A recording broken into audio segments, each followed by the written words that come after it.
Welcome to the Mo podcast. A place where individual stories come to life. This is how we need to be communicating with people. This is how we support people's personal development. It's important to speak about people believing in people. The more you're able to let go of your limitation, the more you step into your power, your inner authentic power. Mo, a place for me, others, everyone. Hello everyone and welcome to the Mo Podventures podcast. I'm your host Kate and today I'm joined by Debra Broadhurst, who uses her coaching to help children have incredible parents and harmonious homes. And today we're going to learn more about her and why every parent is a great parent and how through having a very simple mindset and other changes you can be the best parent ever. I'd just like to welcome you today and say hello. Hello, it's nice to meet you. And in true Mo fashion, I'm going to ask you, firstly, who is Debra without referencing your age, your job, or your relationship to another human being? Gosh, I think it's such a tricky question to. I mean, we do this on the Mo course, and people go, "Oh," and it's really interesting. As soon as you put words to this, it feels like it defines you. And I guess I'm acknowledging that this is just a moment in time, that who I am right now is not necessarily who I'm becoming or who I'm going to be tomorrow. So what I do know is I am and have consistently been quite curious, adventurous, very solution focused, kind, conscientious, thoughtful, enjoy fun, very heart-led, and willing to somebody who just likes to take the action. Like, so if I get inspired by something, that's it. Energy, following that energy, and can get really excited about anything that really kind of stirs my heart. So I would say quite energetic as well, and energizing to other people. I feel that.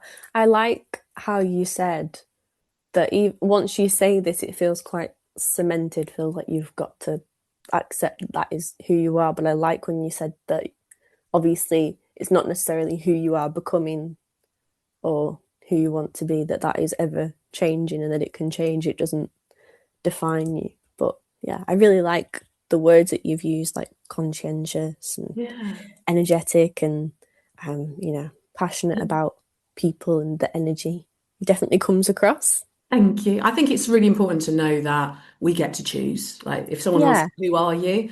You get to choose in any given moment and any given day. It's nothing is rooted in right now. It gets to be different. I love that. Especially people thinking about the new year and who they want to be and looking forward. So you've obviously said that I've alluded to the fact that through your coaching, you help parents and children have harmonious homes. But I also want to ask in general as well, how do you move through the world and what do you want people to understand about you as a human being? It's really interesting. The first thing that comes to mind when I say, how do I move through the world, is I really like to travel lightly. Whether that's in like mind, body, and spirit. So, what's the lighter thoughts I can think here? Because thoughts have got weight to them. And so, what's the lighter thought I can think here? Physically, I like to move through the world lightly.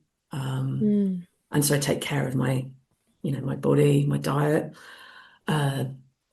especially as I'm getting older and metabolisms change.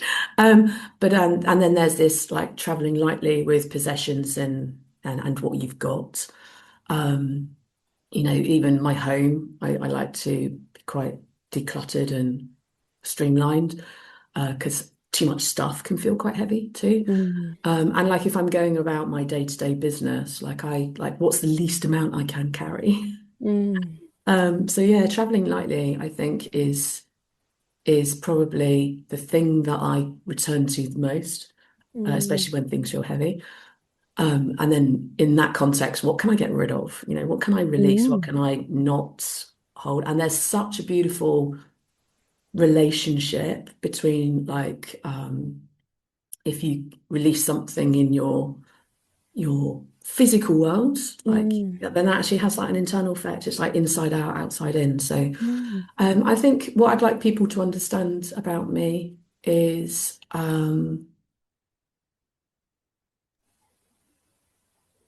everything I do is on purpose. And I don't always know. I don't always know how someone else is feeling unless they tell me. But that when they tell me how they're feeling, I can understand exactly what to do from that place.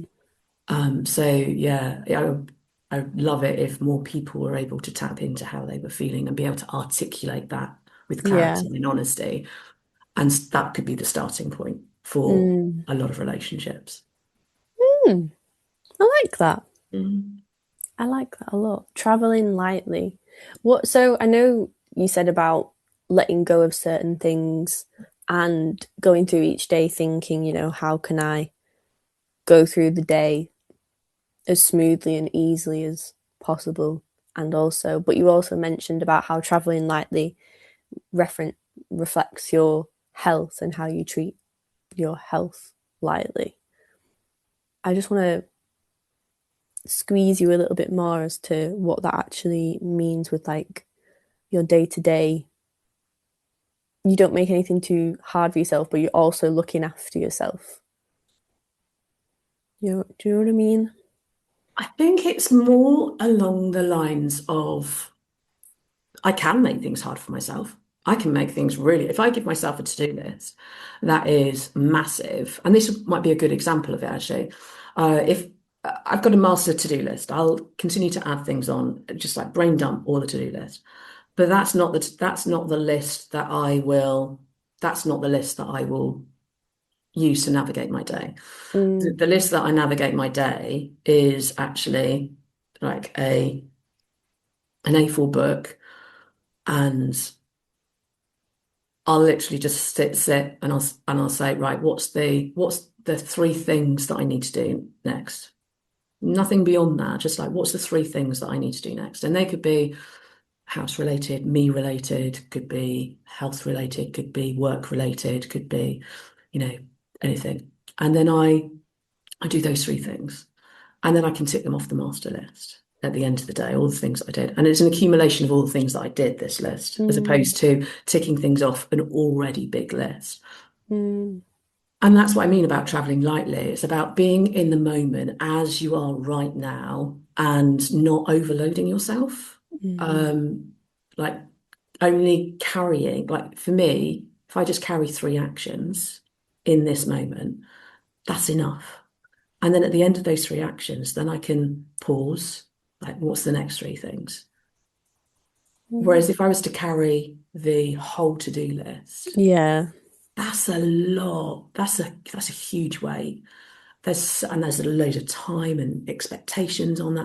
And it's just like, that's too much. So Yeah. I just carried three things at a time. Yeah. I get And then that. that's me traveling lightly through the world. I think I'll take that. Mm. I'll take that with me. And we'll just move on now through to your story and your life and some turning points that might have happened. And I'd like to ask, what experiences or moments have most shaped the person that you are today? It's really tricky because like there's been some really big things that have happened to me.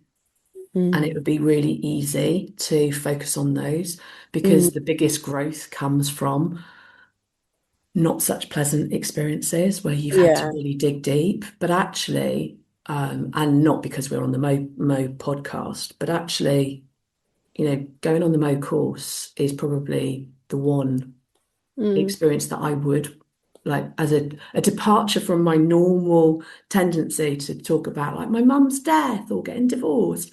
Actually, something as simple as making the decision I've actually been offered a place on the Mo course because they do these Yeah. gifted spaces. They were very generously gave me a gifted space. And it was for me, and I say this as a lead trainer as well. This is life-changing, because for me, genuinely, it changed my life at a point in time where actually that way of being with other people was exactly what I needed to give me hope again, to affirm that there were amazing people in this world, to restore my sense of people are doing good things. Yeah. And so that's one of my single core memories, certainly from the last 10 years, that has been like this shining light, this beacon of something at the beginning very intangible, but then it made sense over a period of time and became life-changing because, I'm doing all the things that have led to a completely different and more empowering life as a result of doing that course. Yeah. I think that's a universal experience with people in the Mo course. It does seem to be that beacon of hope for people and provide complete life change, which is great. And I like the fact that you focused on that as like a positive experience, and it's definitely something which I can talk from my own experience helped me to move forward and have hope. So I really do like that. And it seems that now obviously this is something that you do and you carry through in your life and your day-to-day life. And I just want to touch on how now you mentioned the experiences that you've been through, but I want to ask about the work that you do today and what little you was like and how your work today speaks to or soothes your younger self. It's a really interesting question, and I have some difficulty with this particular question. I always do when people talk about like little me. So I found out that I had ADHD, but not until last year, end of last year, and was diagnosed in 2025 at age 50. And I'm still getting to grips with it, still figuring out me as someone who actually was born neurodiverse. What I know is that little me was not treated, or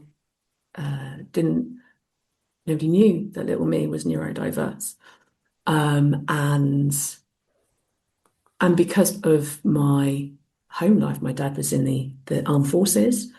I went to many, many different schools and lived in many, many different houses. And it's really difficult for me to anchor back to certain points or periods, because there were, there's certain things that I remember, like from 11 when my parents bought a house and we stayed in one place. I can remember memories from there, but without the anchor points in the previous spaces, without, say, photographs of me and my childhood, it's very difficult for me to know or connect with little me. And because I was a child born in the 70s and 80s, parenting was very different. So quite a lot of my memories of like parenting back then are not great, not great experiences, So I would say that what I do remember, and from the photographs that I've seen of little me, I was always really happy to see you. Oh, I'm really happy you're here. There's lots of pictures of me outdoors. Although I liked people, and although I moved around a lot, I was very good at not necessarily making friends, but certainly making acquaintances very, very quickly, building rapport with people, because I just genuinely liked people. And there was a part of, I think, moving around that allowed me to meet lots of people and, you know, and I wasn't the sort of person that like stayed in one group either. Mm. I liked to be in all the different groups. I liked the diversity of human beings. I liked people watching. I wasn't necessarily somebody that rushed in. I would be very observant about my surroundings, and figure people out. So I know that I was very curious about people. I also know that as I got into my teenage years, I was very curious about, you know, beyond being a human, like, like what? I was like, I'd have quite metaphysical thoughts and conversations with myself, even as a teenager. But I wasn't surrounded by anybody that could give me those answers. And Yeah. but I just it was always questions that I was holding, which I then like explored as I got older. Mm. And does your work that you do now, like what does the work you do now, does it speak to your younger self in any way? Yeah, I think it does. I think there's some things that I cherry picked from both, like, I saw both my parents as leaders. So the things that I always have, and I do this actually still to this day, the things I like best about people, I'll go, oh yeah, I love that. And I'll try and incorporate that into my way of being too. The things that I don't like so much about people, I'll try and do the opposite. And incorporate that into my way of being. And that's certainly true of my parents as well. There was lots of things that they did really beautifully. And then there was a few things that actually they didn't do well. And so I don't do those things, but I do the opposite of it, or I do, the good things that they did to Hmm. take those good things forward. So what I try to do is then, I think having experienced both sides of the coin, like when I'm doing my work, especially with parents, it's very easy for me to be able to put myself in the shoes of various different, like them as parents, because I am a parent, Hmm. them as, them as children, because I've worked for such a long time with children, being a child that's had lots of different experiences. So there's kind of an understanding there that from the experiential, not just the knowledge of coaching, there's an experiential of being able to understand like the Yeah. dynamics that are at play, and being quite neutral about it rather than being like, Yeah. all bad or like judgmental. Or I realize I can actually be very neutral about it, Mm. because that piece that I talked about, like how things are right now, Hmm. isn't necessarily how they're going to be. I really believe in change and Mm. possibility and, solutions, and that there is if there's a problem, there's also a solution. So Yeah. I take that into my day-to-day work. Mm. No, yeah. I mean, yeah, it's good to be neutral as a coach, Mhm. because you've kind of you're creating that space, aren't you, for other people to just be, and like you said, figuring out a solution or helping them to figure out their solution. And I think it's quite common for a lot of people to have their own experience and turn that into helping others and providing hope and nurturing potentially somebody like your own younger self. And it's nice that you use your experience as a parent and also your experience as a child and the experiences of your upbringing that were good and bad, that you've helped to shape who you are today, but also how you shape other people's lives. And I'd like to ask, although it's becoming semi-apparent, what was it that led you into coaching? And was there a spark or a specific moment where it clicked? Yeah, there's just a very specific moment. I still remember it. This is like one of my happiest memories. So I was out running one day with a friend, and we were crossing this bridge. And this is before I'd even met Mo. I hadn't yet been on the course, I didn't know my pathway into it, but we're crossing this bridge, and I suddenly stopped and I said, I'm going to be a coach. And my Oh my friend, gosh. I just turned around to him and I said, I'm going to be a coach. And he just looked at me dead in the eye and he went, yeah, you are.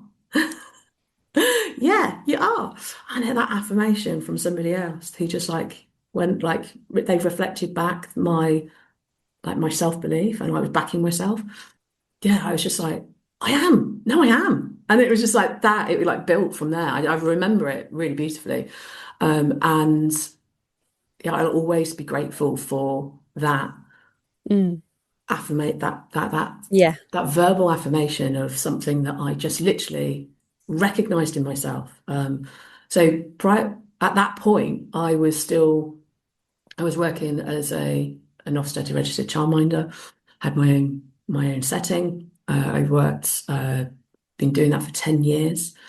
And the working with the children piece was easy. I mean, there's Mm. such a correlation between the early years foundation stage curriculum and framework and coaching. You know, this is Mm. child-led, full agency for the kid. Sorry, child. Yeah, full agency for the child. The, um, the practitioner, the childminder, the early years person is not there to take over. Is actually there to observe and kind of like. And this is a Nancy Klein thing, but it's exactly the same. It's like be interested as to where their thoughts go next is something that Mhm. Nancy Klein says. With children, it's like be interested in what they're going to choose to do or what they're deciding for themselves next. Like be that interested, like observe them, like and just sit back and see what they do from that place of like wonder and curiosity without making any judgments about it. Just kind of like, oh, I wonder where you go next.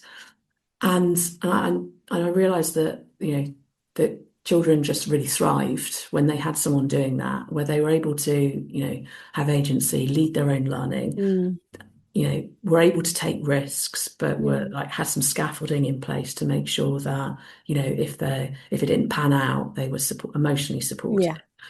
And then that was like one part of my role. And then the other part of my role was actually collection time. Parents would come and I've got this decking at the back of my house, and a minute would turn into half an hour, would turn into an hour as they went, oh, I've got this parenting problem, or I need this, and they're trying to figure out this solution. And I was just like, Mm.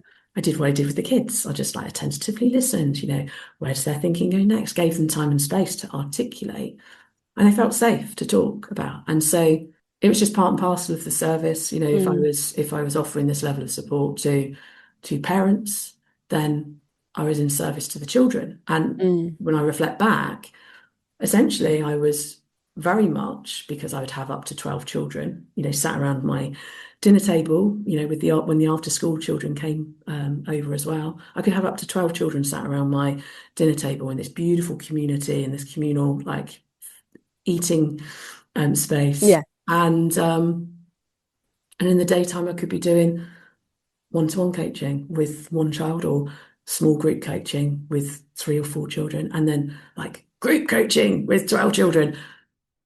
When I'm talking to the parents, that's like supervision, right? Because Mm. supervision is like you're having a peer-to-peer conversation where it's not just in support of like the person that you're speaking to, but also the people that they serve. So in coaching, it'd be like you're having a supervision session as a supervisor with a coach in service to their clients.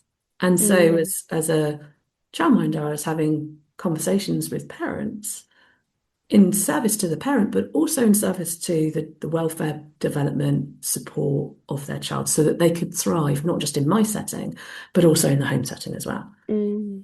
And there was such value in that at the time, because it was labelled, I'm just a childminder, or as I'd heard from other, oh, you're just a babysitter. I was an early years educator with high level coaching experience, and I just didn't know it yet. Mm. And then obviously when I went into coaching, I was like, oh, that's like I was doing that. So the parallels are beautiful, and I think there was just a point in time where I went, this is really valuable.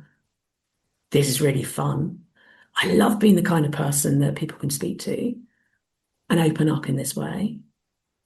And I really want to do that bit more. rather than the changing of the nappies and the picking up all the toys and all the other things. So actually when I'd sat on that bridge and went, I'm going to be a coach. It was like that was the first time that there was an intuitive nudge to say, you've got value and skills and you can do way more than just talk to a couple of parents on your deck. You can actually reach hundreds of parents, speak to loads of people. And that felt really exciting. Oh, that's really profound. And I can really imagine how powerful that would have been to have spoken those words aloud. And like you said, had them affirmed to you, that just kind of helped you snowball that idea into obviously doing what you do now. And it's interesting to hear how you show up as a coach to parents and how, in accepting that that is what you were going to do, that has now created this entire role for you. And obviously it comes across that coaching is super meaningful to you. And I just want to ask why coaching is so meaningful to you personally. So making sure I don't have an emotional reaction to it, because it really is very meaningful. So when I first got into that Mo space on my course, I didn't know at that time that I was neurodiverse. I mean, that news came much later, years later, actually. But there was this sense of, retrospectively, there was this sense of, at last, I can breathe. I can be me. I fit here. This works for me. Yeah. I love that. I love the intentions that underpin coaching. I love that. So many of conversation, I mean, even going back to that conversation on the bridge, right? You've got an idea, you want to do something. How many times have people cut off your legs just in one because you've said that you want to achieve this? Yeah. And because of their own projections about whether or not they think something's possible, they cut you off at the knees, and then that can stop you from moving forwards. So there's something about this that the coach is a cooperative component of you achieving something that you very much want. And they don't get in your way through words or behavior. That there's that high and positive regard that they know you can do this. That they are the person that was on that bridge that turned around to me and said, yes, you can have this, you can do this. Nobody's standing, it was the first time where nobody was standing in my way. I could move forwards. Yeah. And instead of having anyone holding me back, somebody was walking beside me without any judgment. And I was free to go where I wanted to go. There's something so incredibly powerful about being able to talk to somebody that isn't judging anything that you say and knows that what is being said is important in some way and needs to be said in order for you to achieve what it is that you want to achieve. Yeah. And essentially creating a space where you can have a conversation with yourself and potentially go to territories that you hadn't felt safe to or felt confident enough to explore previously. It's like opening a door to a unlit room that's very unfamiliar and having someone walk in and through their questions like shine the light on the areas of the room so that you can find the light switch and turn the light on in that room. And then you go, oh, it's a really nice room, this. Do I feel in here? And that's what the questions do. It's like, I'm going to stand beside you in this space where it's unknown and uncertain, and I'm going to shine my with these questions. I'm shining this light, and between us, we're going to find that switch, that light switch. And once you see it, once you find that thing, you're going to want to switch that light on. And I'm going to be here when you do it. And let's look at what this is together. And it's just like, oh my God, that is where it's so meaningful, because people I could make progress. I could put into words also through the process of coaching what I'd been doing for years and years, but I didn't have words for it. I was just doing it naturally and authentically, and this is now tangible. So that's also, it's like, I can trust this process. I can repeat it. I can do it over and over and over again and get exactly the same results for people because I know the process. It's a repeatable thing, so you can get repeatable good outcomes. It doesn't matter what the conversation or who you're talking about or how large the problem is perceived. It doesn't matter. It works. It works for everybody and everything, no matter what. Guaranteed. It's brilliant. Wow, if only everybody could just hear what you've just said, because it is the best way I have heard somebody describe coaching. And when you said, like, having your knees cut off when you tell somebody an idea and feeling like you've got no legs, and then the anecdote that you said about being taken into a room that probably the door's previously been locked and that's full of things that you can't see, and helping you find the light switch. It's just, and then when you mentioned about having a conversation with yourself and going to depths that you've never gone before, and just kind of reflecting what you went through, is that you were doing all those things. You were an early years educator, not just a childminder, and you were doing it all, and then just realizing within yourself, like you've literally just said, you could repeat that. It didn't matter the circumstance, you could create the same tangible results, and that you had that capability within yourself, but you weren't necessarily being validated in that, but you validated yourself to then say, I'm going to be a coach. I think you've got to back yourself. You have to be able to, at some point in your life, something will happen where you just back yourself and you go, I don't know how I'm going to do it. I don't know even know if it's possible, but it must be possible. If I think it could be possible, it must be possible. So to back yourself is the first thing, but then to have somebody else who will back you too, it happens quicker. If you've got someone who backs you. I've got a good idea of how you show up as a coach, in that you help hold space, you're not judgmental, you accept that people can change, and you allow people to really just show up as they are, tell you their problems, and then you try and find solutions and help them find solutions for themselves. But is there any other way in which you coach, or your style, that you think that we might not have spoken about yet? Yeah, I think so. There's something about recognizing, meeting people where they are in that moment, and it's something that when I trained to become a supervisor, they do some contracting at the beginning of every session, recognizing that between each session, life has happened, right? And so one of the things, getting the outcome of the session is like really important, because that's my guide, that's my North Star, and oh my goodness, I will get you that outcome. If that's what you want, we will, and even if you pivot, we'll still get you that outcome for that session. But I do spend some time with people that I work with, checking in to say, like, how do you need me to be for you today, so that you can achieve that outcome? And I will invite feelings into the space, like how do you feel now? How do you want to feel? I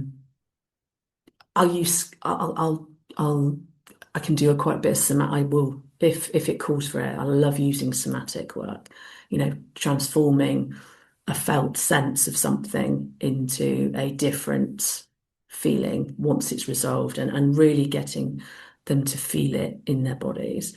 I'm very intuitive when I coach people. Once I know where they want to go and what they need from me, I will respect that 100%. You know, there's no deviation from that. So if they want me to be challenging, I will challenge them. If they want me to be, you know, this open space where they can just explore and be curious, that's what will happen. And I can use a variety of different tools to do that. So I can do plain coaching, just talking, and listening and asking questions, or bringing some somatic work, you know, or some creative visualization.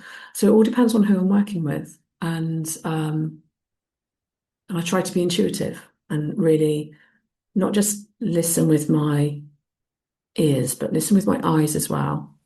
And, you know, if there's a pathway, like where does the energy want to go, taking them in the direction of travel through my questions, that's going to get them to where they want and what they want to achieve so much more smoothly, so much more easily.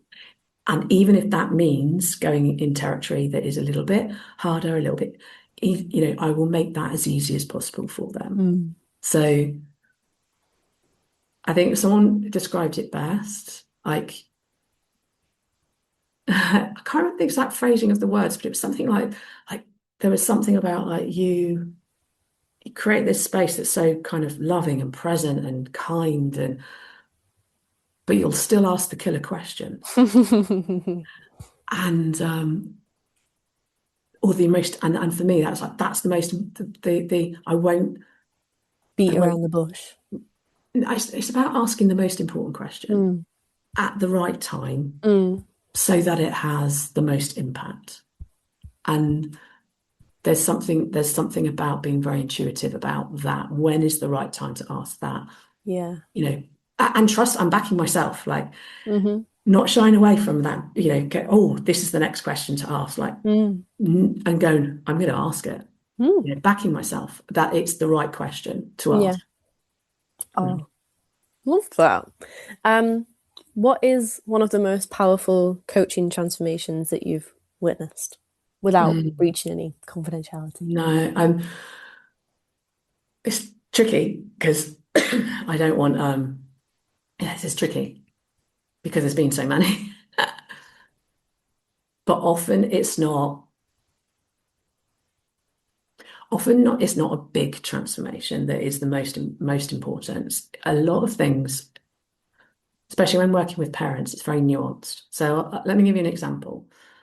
I had a parent that came, and one of the things I remember from a session, they wanted to be able to have a family meal.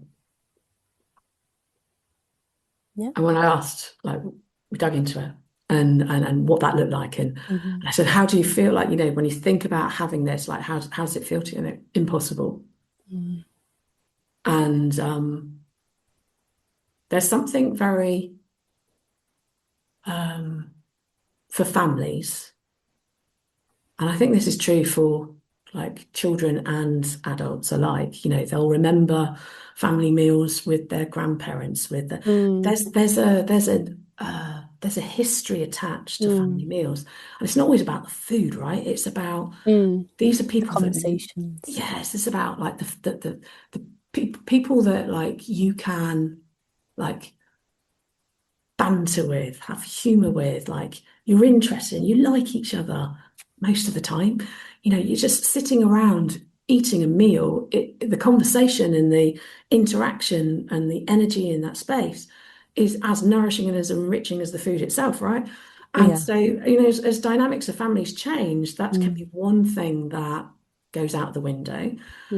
And eventually, as the progression of time, becomes something that perhaps you only do at special occasions. And often when families break down, it's something that is grieved for, you know, to not be able to sit down with your family, you know, to not have access to that experience. And although, yes, you can make friends with people, or you can like be incorporated into other family units.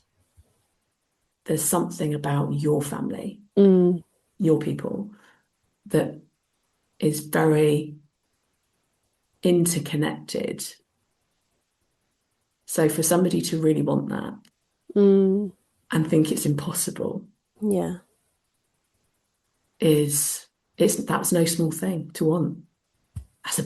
Actually seems so insignificant, but it's actually a really big thing. And to think that they can't have it. So towards the end of our time together, worked together for a year, one day came into the coaching space. We went out for a curry. All of us. We sat down, we went out for a curry. And it was quite muted. I was just like, wait, what? And they went, yeah. And actually, when we talked about it, then the excitement came out. And it was massive. The parent actually teared up.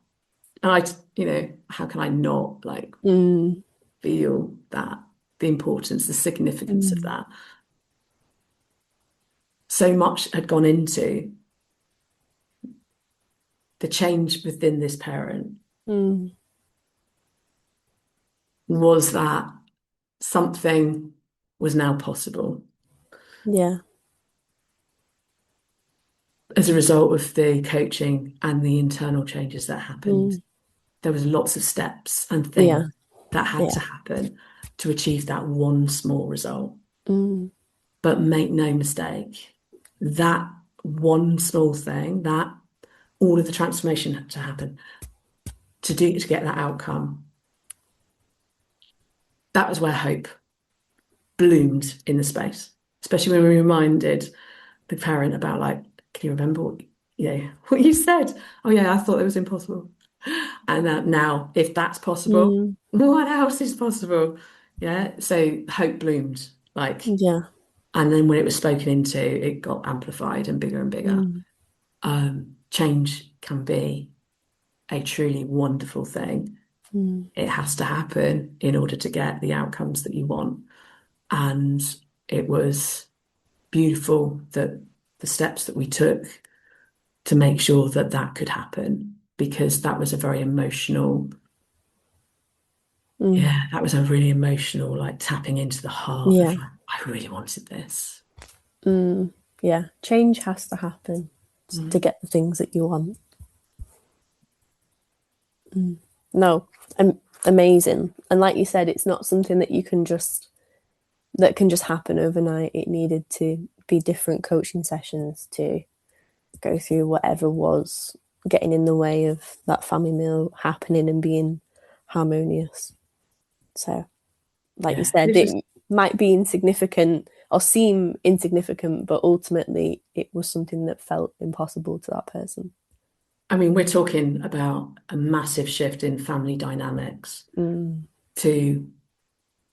for it to be because this isn't just like, I want to have a meal. I want to have a meal and it feel like this. Yeah.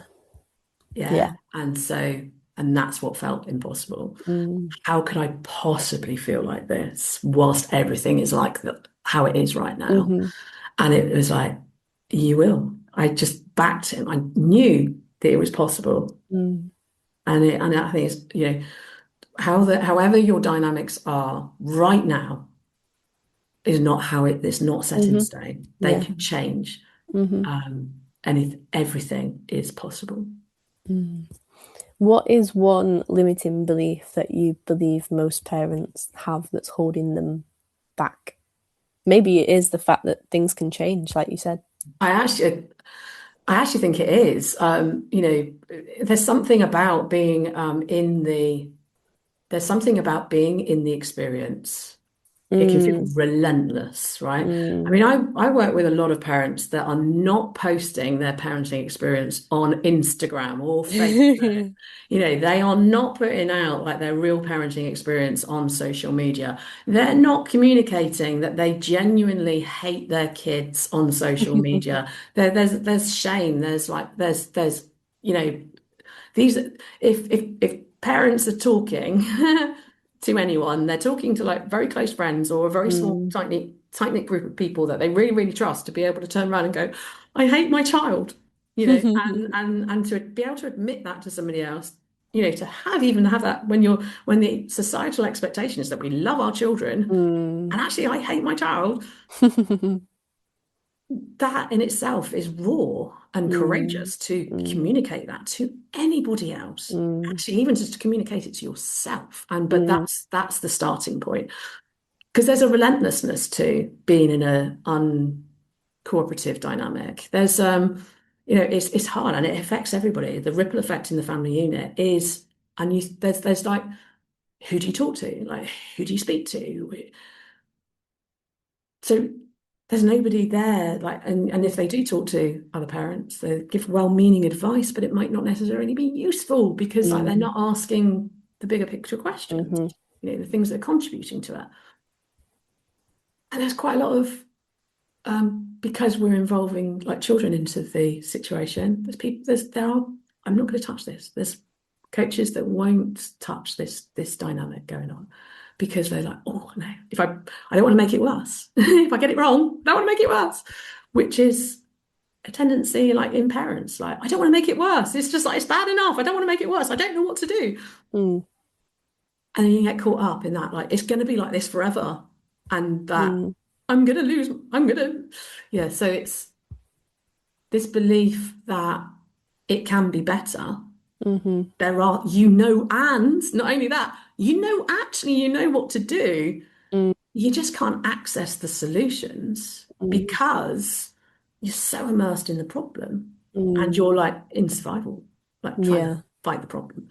You can't fight the problem. You actually have to get into a very different space to get the change that you need. There you go. I love that. Right, we'll move on to you now. We've spoken and I'll ask you a question about you as a bit of a time of reflection as we come to close the podcast, which I'm very sad about. But what is one thing that you're learning about yourself? Well, you want to learn about yourself this year because we are going to a new year now. What do I want to learn about myself this year? So I've always been fairly ambitious. No, I'm not. Okay, no, I'm going to back myself. I'm going to backtrack there and go, I've actually been very ambitious. And what I want to learn about myself this year is about what more I can do, like within like my coaching space, the training space, like what more can I do? How many parents can I read? It's like, I have this kind of like not romanticize. It's like, I have this like little for myself. I kind of imagine like little houses in silhouette. And then like before, like especially with the parents I work with, before coaching, it's like the houses are dark and like the windows. And then after coaching, there's this lovely glowy light emitting from the house. And I think that I love to reach parents where there's more lights. And it's like a community of lights. And, there's lots of houses that are lit up now, where they've gone into that room and they found the light switch and they've switched it on and now there's light in that room again. That is what I want to find out what I get to do in 2026 so that come the end of this year, how many lights are on like at Christmas time? Having that like, because if things aren't great in the year, they're not going to be any better at Christmas Day. But actually, a time when it's like you want there to be hope, people having those lovely Christmases together, without all of that stress. That would be amazing to find out what I can do. And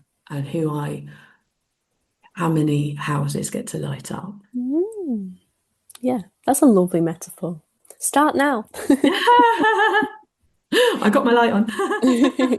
And what's something that you've recently unlearned or released? Oh, gosh, yeah, this is my biggest learning of 2025. And I think think there'll be parents, well, there might even just be people that recognize it, how pervasive people pleasing is. And there was, I, for the longest time, felt like it was really important that other people felt good. And what could I do to contribute to them feeling good? And the thing that I started doing at the end of 2025 is going, actually, it's more important that I feel good. When they talk about like put the gas mask on you on first, like the oxygen mask on first. For you, oh God, that feels so like obvious, but then but in practice, it's actually about you looking after yourself first, because if you feel good, other people are gonna feel good.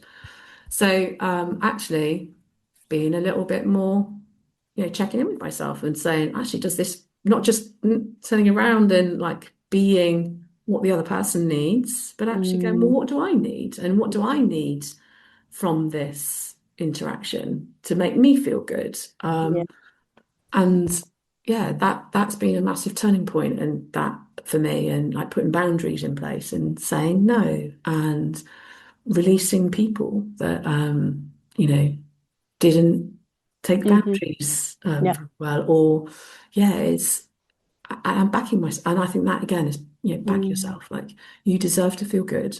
You deserve to walk through the world, feeling happy, and yes, you can feel really good if you support somebody else and you contribute to their life. But it's not always a guarantee that, other people are going to contribute to your life in that way. So you've got to contribute to your life in that way first, and not missing yourself out of the equation. Yeah, I've done that this year, and I'm not a parent. I'm not people pleasing, but I think that's interesting because I think not that I can talk from experience, but people say when you become a parent, your life stops being your own and that you've got to put your children first. But what you've been saying about making sure that you put your oxygen mask on first, let's give the example of being a parent so that you can then be a good parent to your children. If you're not looking after yourself, you can't look after somebody else, i.e. your children.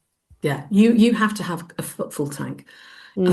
Children need you to be emotionally regulated so that they can regulate off you. So you need to do the things that help keep you emotionally regulated. And if you're sidelining those things that actually you need, and I hear it all the time. I do hear. I hear parents that stop going to the gym, or I hear, "Oh, I'm eating what the kids are eating because it's easier. It's easier, even if that's not the food that's actually going to look after you in that moment." I'll let the kids choose where we're going or what we're doing. Well, at some point, then it becomes,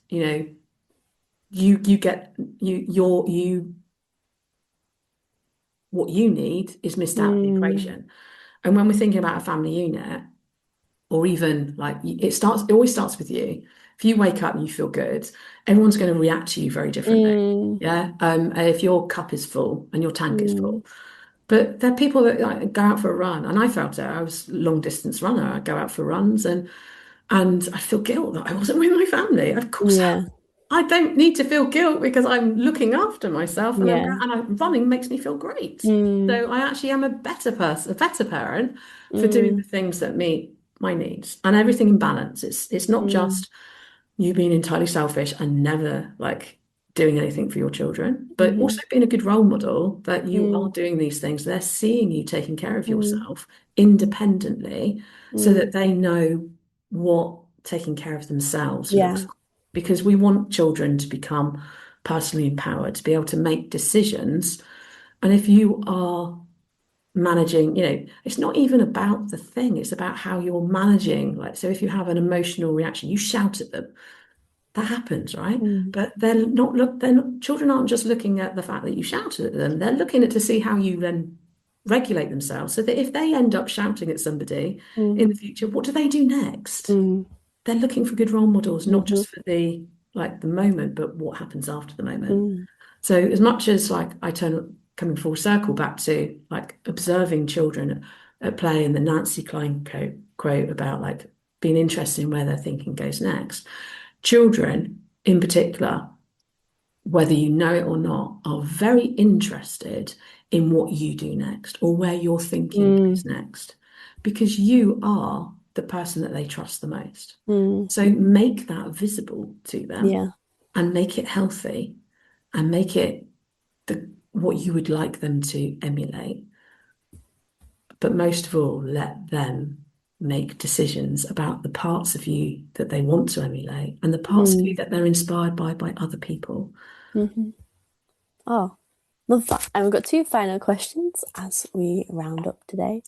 But if someone is listening and they feel like they are being a bad parent, or they feel, like you said, there's no such thing as a bad parent, but they feel at a real crisis point with their family, what do you want them to know? You're not a bad parent. If you're having thoughts of, oh, am I a bad parent? Well, you wouldn't be having those thoughts if you were a bad parent, because people who are not great at parenting, they don't have that they don't even think to ask that. So the fact you're asking means that you're not. I want you to know that how it is right now is not how it gets to be going forward.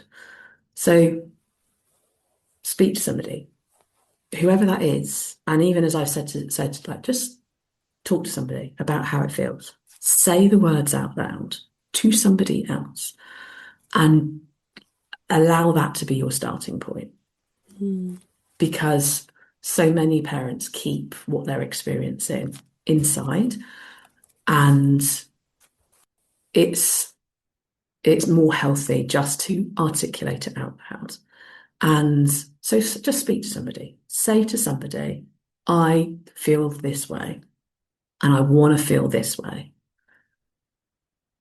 And just let that be the starting point. And know that change will happen because you've just articulated it. Love that as well. And just one final question. Who are you becoming? Whoever I want to be. Yay!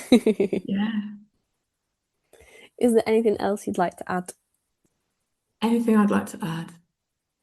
Yeah, no, I think there's one thing I would probably say to any parents that are out there is, however you want it to be, just imagine me sat opposite you or stood opposite you on a bridge, and you vocalize how you want it to be, and imagine that I'm stood across from you on that bridge and you've declared it out loud, and I'm looking you straight dead in the eye and saying, you can have it, you can do it, of course.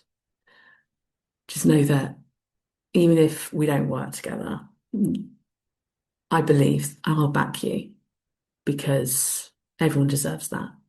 And find people that will turn around and say, yes, you can. Oh, profound doesn't even cover how today's podcast has felt.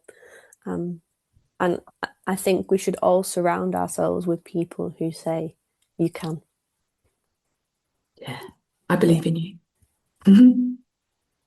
Thanks so much. Thank you for listening to this episode of Podventures on the Mo podcast.